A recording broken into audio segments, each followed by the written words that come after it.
2 Kings 19, 1 through 37. Devotional focus verse.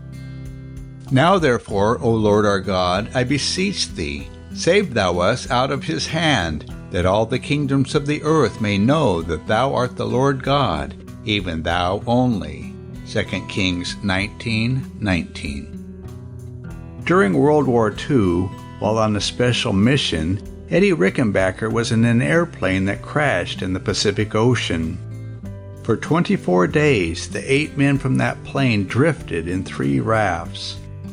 At the outset, they had just 4 oranges, so food and water were soon critical issues. One of the men had a New Testament.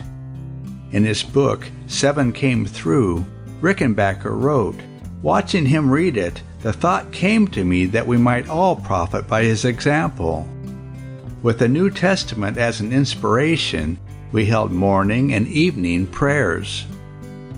From the 2nd to the 8th day, the sea was perfectly calm, and the sun burned down on them relentlessly.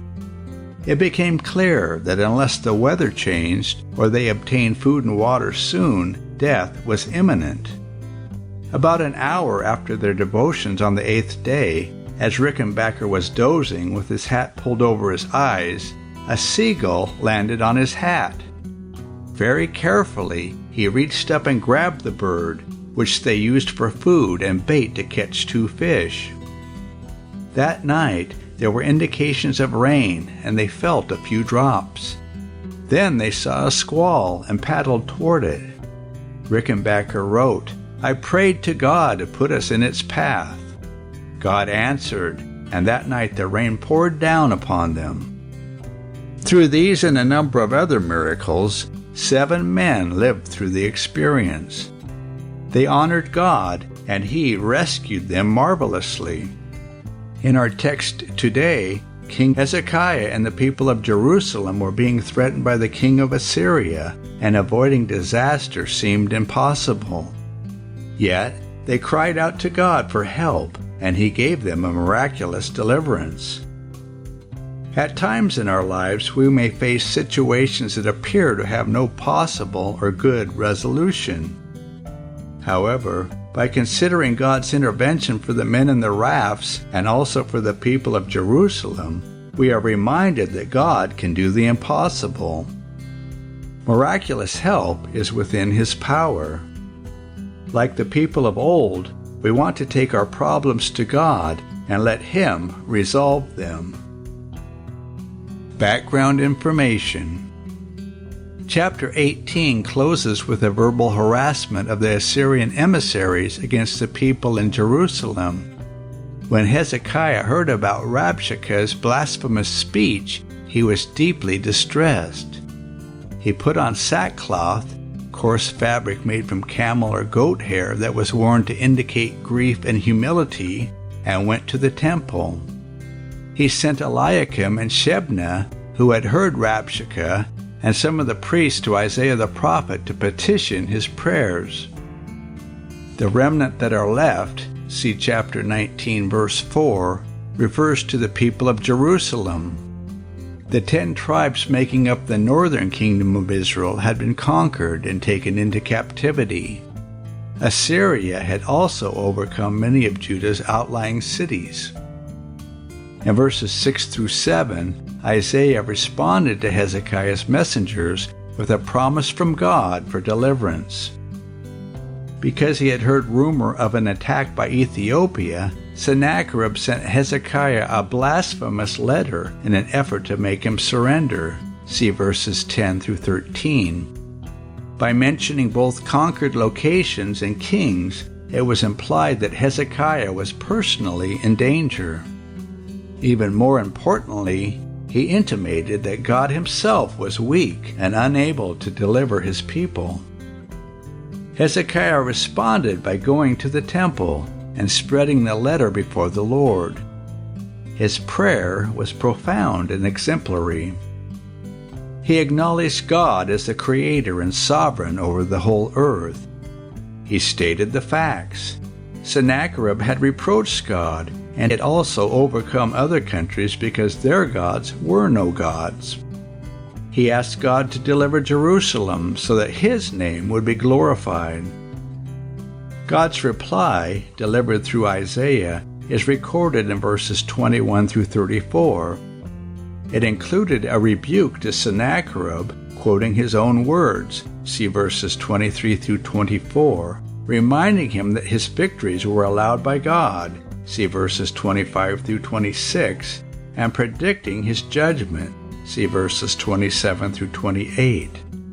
The Assyrians were known for their cruelty, and they intended to abuse the Jewish people, but God said He would turn it around and put His hook in thy nose.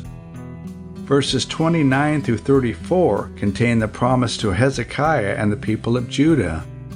God promised to deliver the city without an arrow being shot in it. The conclusion of the chapter tells how an angel from God slew 185,000 men of Assyria's army, and Sennacherib's sons killed him after he returned home to Nineveh. Conclusion: whatever circumstances we may face, we can pour out our pleas to God and know that He is able to work marvelously in our behalf. Chapter 19. And it came to pass, when King Hezekiah heard it, that he rent his clothes, and covered himself with sackcloth, and went into the house of the Lord. And he sent Eliakim, which was over the household, and Shebna the scribe, and the elders of the priests, covered with sackcloth, to Isaiah the prophet, the son of Amoz. And they said unto him, Thus saith Hezekiah, This day is a day of trouble, and of rebuke, and blasphemy, for the children are come to the birth, and there is not strength to bring forth. It may be the Lord thy God will hear all the words of Rabshakeh, whom the king of Assyria his master has sent to reproach the living God, and will reprove the words which the Lord thy God hath heard. Wherefore lift up thy prayer for the remnant that are left. So the servants of King Hezekiah came to Isaiah, and Isaiah said unto them, Thus shall ye say to your master, Thus saith the Lord, Be not afraid of the words which thou hast heard, with which the servants of the king of Assyria have blasphemed me. Behold, I will send a blast upon him, and he shall hear a rumor, and shall return to his own land, and I will cause him to fall by the sword in his own land. So Rabshakeh returned, and found the king of Assyria warring against Libnah, for he had heard that he was departed from Lachish. And when he heard say of Tirhakah, king of Ethiopia, Behold, he is come out to fight against thee, he sent messengers again unto Hezekiah, saying, Thus shall ye speak to Hezekiah, king of Judah, saying, Let not thy God in whom thou trustest deceive thee, saying, Jerusalem shall not be delivered into the hand of the king of Assyria. Behold, thou hast heard what the kings of Assyria have done to all lands, by destroying them utterly, and shalt thou be delivered? Have the gods of the nations delivered them which my fathers have destroyed, as Gozan and Haran, Rezeph, and the children of Aden, which were in Thelazar? Where is the king of Hamath, and the king of Arpad, and the king of the cities of Sepharvaim, of Hena, and Ivah? And Hezekiah received the letter of the hand of the messengers, and read it. And Hezekiah went up into the house of the Lord, and spread it before the Lord. And Hezekiah prayed before the Lord, and said, O Lord God of Israel, which dwellest between the cherubims, thou art the God, even thou alone. Of all the kingdoms of the earth thou hast made heaven and earth. Lord, bow down thine ear, and hear. Open, Lord, thine eyes, and see, and hear the words of Sennacherib, which has sent him to reproach the living God. Of a truth, Lord, the kings of Assyria have destroyed the nations and their lands, and have cast their gods into the fire, for they were no gods, but the work of men's hands, wood and stone. Therefore they have destroyed them. Now therefore, O Lord our God, I beseech thee, save thou us out of his hand, that all the kingdoms of the earth may know that thou art the Lord God, even thou only. Then Isaiah the son of Amoz sent to Hezekiah, saying, Thus saith the Lord God of Israel, That which thou hast prayed to me against Sennacherib, king of Assyria, I have heard. This is the word that the Lord hath spoken concerning him. The virgin, the daughter of Zion, hath despised thee, and laughed thee to scorn. The daughter of Jerusalem hath shaken her head at thee. Whom hast thou reproached and blasphemed? And against whom hast thou exalted thy voice, and lifted up thine eyes on high, even against the Holy One of Israel? By thy messengers thou hast reproached the Lord, and hast said, With the multitude of my chariots I am come up to the height of the mountains, to the sides of Lebanon, and will cut down the tall cedar trees thereof, and the choice fir trees thereof, and I will enter into the lodgings of his borders, and into the forest of his Carmel. I have digged and drunk strange waters, and with the sole of my feet have I dried up all the rivers of besieged places. Hast thou not heard long ago how I have done it, and of ancient times that I have formed it? Now have I brought it to pass, that thou shouldest be to lay waste fenced cities into ruinous heaps.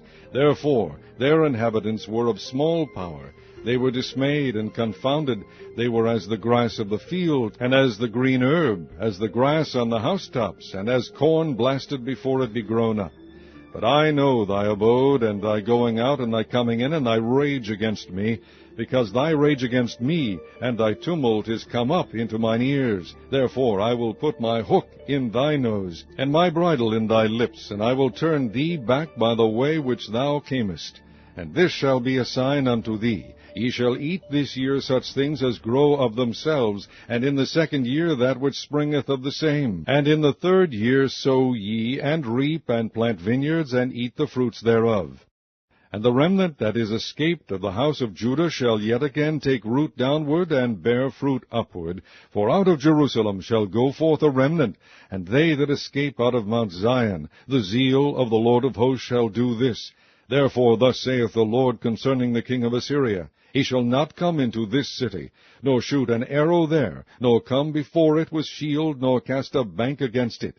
By the way that he came, by the same shall he return, and shall not come into this city, saith the Lord. For I will defend this city to save it, for mine own sake, and for my servant David's sake. And it came to pass that night, that the angel of the Lord went out, and smote in the camp of the Assyrians 185,000. And when they arose early in the morning, behold, they were all dead corpses. So Sennacherib king of Assyria departed, and went, and returned, and dwelt at Nineveh. And it came to pass, as he was worshipping in the house of Nisroch his god, that Adramelech and Sarezer his son smote him with the sword, and they escaped into the land of Armenia. And Esarhaddon his son reigned in his stead.